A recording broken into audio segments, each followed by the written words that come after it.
Motley Crue, U2, Zebra. Pat Benatar did a weird version, which I don't think it was just called Helter Skelter. It had nothing to do with the original Helter Skelter.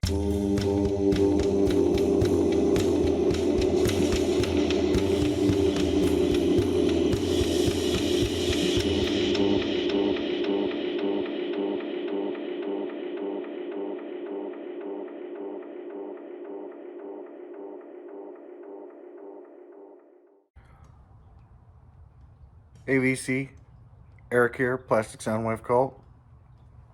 Today's video is about King Gizzard and the Lizard Wizard and some of the pickups that I've got from them recently. Before I start showing these records, I kind of want to go into a little bit about how or why I like this band so much. When I was a kid, I was really into Queen, and I always loved how no matter what song you heard from Queen, no matter what genre it was, and they played a lot of different genres and a lot of different styles of music, you could always tell it was Queen. And later on in life, like when I was in college and I discovered the Beatles, I always thought it was neat how pretty much you don't have to know the Beatles, but if you hear a Beatles song, you know it's the Beatles. And for me, that's what King Gizzard and the Wizard is like. They don't just generally, though they do, kind of weave in and out of different styles of music. They always have a touch of their own flavor that remains in the music. And so instead of really just doing it through one album, they'll dedicate a whole album to one style, one genre of music. And I think that's really cool. And you can still hear that little King Gizzard and Lizard Wizard flavor that is always present in their music.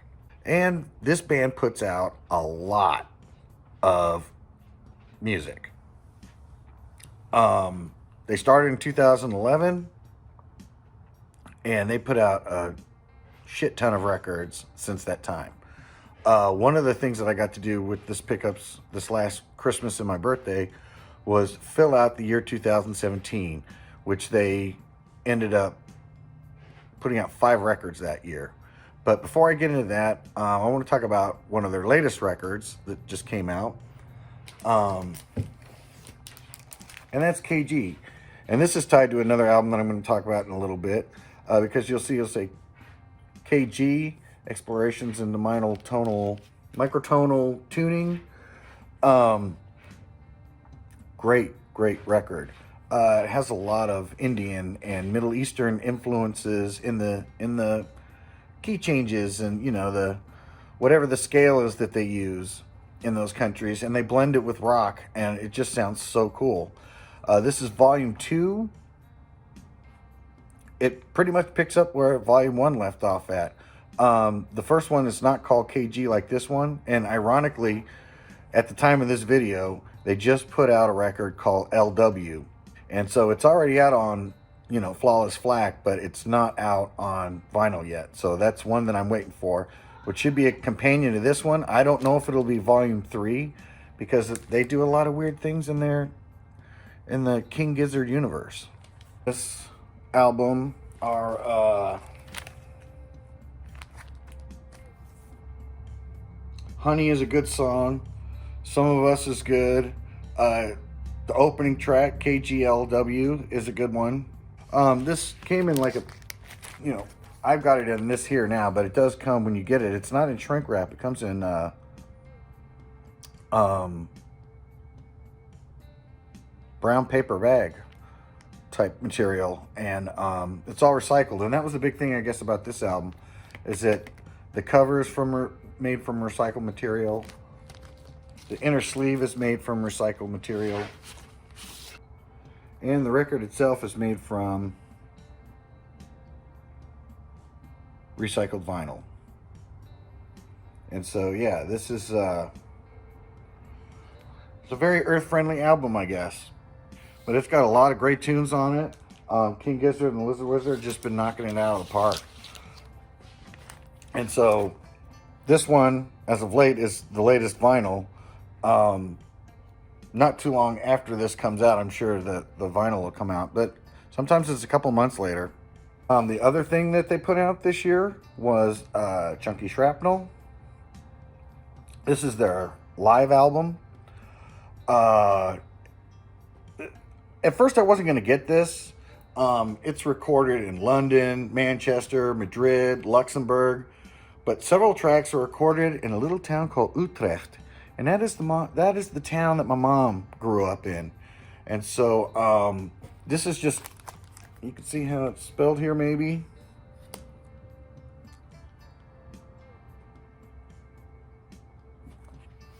Utrecht. This album here has so many good songs on it. The album cover work is just beautiful. The inside is a map of Europe. And this was recorded on their 2019. The interesting thing about King Gizzard is that they have a policy where you can record their live music and share it, and they don't care.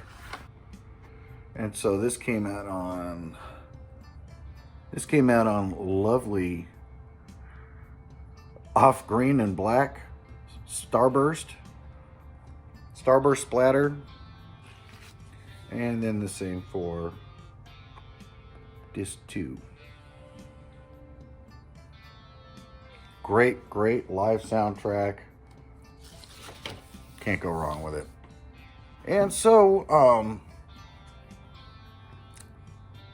I decided that this year I was going to get all the 2017 studio albums that King Gizzard put out. And so the first one is the companion to the first record I showed, KG.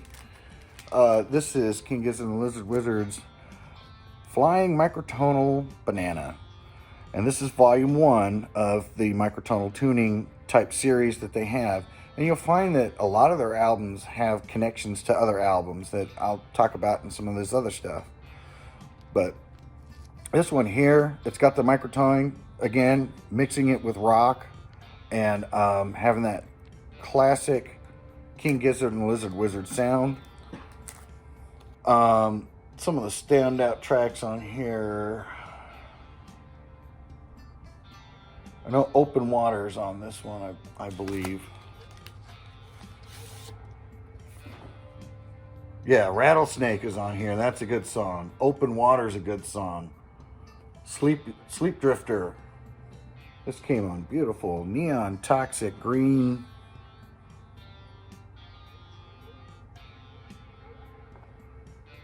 A little bit different on that side.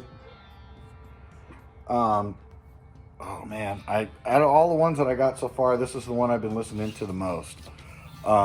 Absolutely fantastic record. Now, I won't go too much into this one, but this is the next one that came out in 2017. I've already shown this one. I've already actually had this one for a couple years now.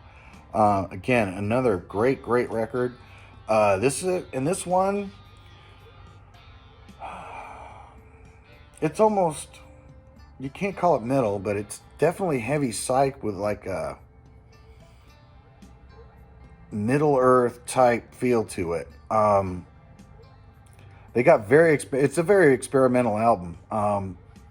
First couple of listens, it doesn't sound bad, but it sounds a little off. But as you listen to it more and more, it just sounds better and better.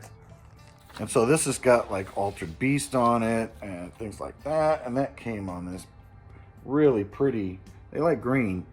Dark green with light green splatter. And so this album here is very interesting to listen to. And this album is part of a trilogy of albums that they have that, even though they sound fairly different from each other, I believe this one, oh yeah, the booklet for this one is really nice.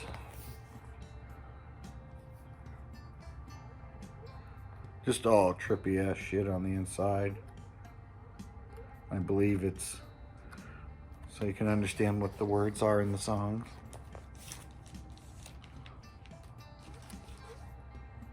So the next album that King Gizzard and Lizard Wizard did in 2017, they did with the band Mild High Club. It's a very jazzy, type album. This one's called Sketches of Brunswick East. Some of it sounds kind of loungy. Some of it sounds kind of jazzy. It's a very mellow record. It doesn't, blow your doors off or anything like that. It's kind of very transcendental. Still with that psychedelic flavor. Still has that King Gizzard flavor. But it sounds a little bit different because they worked with another band. I'm not familiar with Mild High Club. So that's something I need to check out here. But this album here, getting this is great. I'm still kind of still looning the tunes on this one.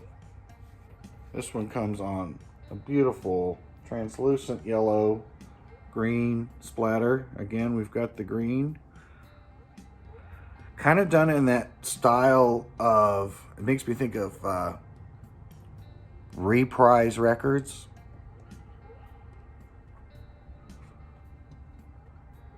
So then after that, King Gizzard decided to put out an album that they didn't release. They put out the 32-bit Flawless Flak, and anybody who wanted to could do the album. It's a self-released album. It doesn't even show up as flightless, though it does on this album here. So I don't know if they ended up printing their own stuff, but you can find so many different versions of this album. Pressed by God knows who.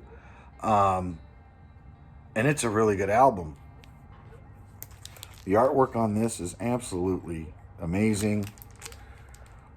It's just rock. It feels like it's a little bit in the style of Murder of the Universe, but it's a little bit more mellow. It's not as harsh.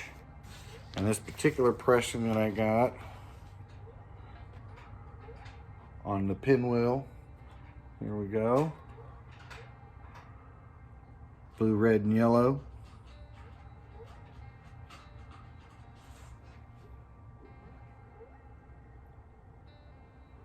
Very, very good record. I'm still kind of learning this one too. It's because I've been listening to the microtonal one so much. And then the last one that they put out right on the very last day of the year, Gumboat Soup. It's a very interesting album. It's almost like it's a recap of the other albums from that year. I don't know if it was like the songs that didn't make it on those albums and they had enough material to put it on another album. Still sounds fantastic, but you feel a little flavor from each one of the previous albums that came out this year. And so it's almost like a montage without being not a montage, like one of those mixed records, but it's got the style of all those other records, but they're all new songs. Ooh, I'm running out of time here. Great inner sleeve. This one surprisingly has no yellow or green on it. Gumboat Soup kind of matches the album cover. Another splatter with orange with red and black. And so, again, this is, it feels like it's a recap of the year. I understand that they have an album called Oddments, which is like a bunch of songs that never made it on their early stuff. Though that one seems to be panned quite a bit. And so, yeah, those are the albums that I picked up this year and last year. So the end of last year and the beginning of this year. I'm doing pretty good on getting all of the King Gizzard albums. I still need like 3 to get, and they're all the 3 early ones. And then I just need to get this new LW that comes out when it finally comes out on vinyl. And so I think that'll be somehow a companion, at least to KG, because it's going to have almost the same look to it. So yeah, a lot of weird stuff. King Gizzard and the Lizard Wizard is a great band to look into. To be quite honest, I'm not disappointed with any of the stuff that they put out, and I think that's why I just keep buying them. And it's a bit of a challenge, but it's kind of fun to seek out and get all of their discography. So, as I always say, It ain't just about the music. Adios.